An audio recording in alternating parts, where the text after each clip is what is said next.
define it? How would you define it in law? Yeah, it's a really interesting one because, spiking in terms of drinks has been going on for quite a while and we know about it, but the new form of spiking is spiking by injection.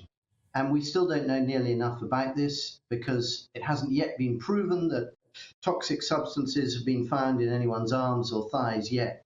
But yet increasing numbers of young people are pretty sure that they've been spiked, and the police are reporting anecdotally quite a lot more instances of this. So we've got these two different types of spiking, and the law at the moment means that if it's spiking with sexual gratification as the aim, then there's a law to deal with that.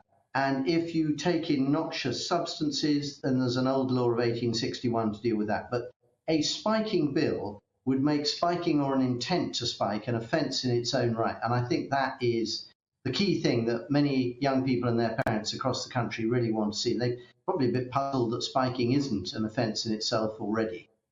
And you were inspired to try to change the law after a mother in your constituency spoke to you about what happened to her daughter. Just tell us about that case.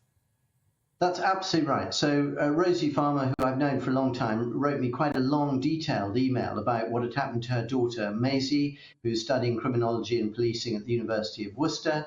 And, Maisie was absolutely clear that she had been injected. There was a clear mark on her arm. But by the time she got to hospital and this was looked at, there was no evidence of any chemical there.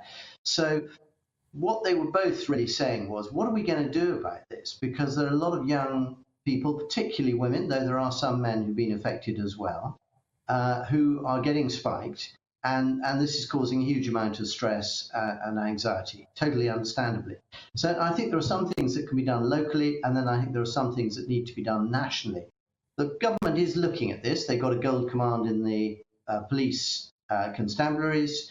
There's a Home Office Select Committee who are looking at the whole issue. And I think we can move forward with quite a lot of consensus on the idea that spiking should be a crime.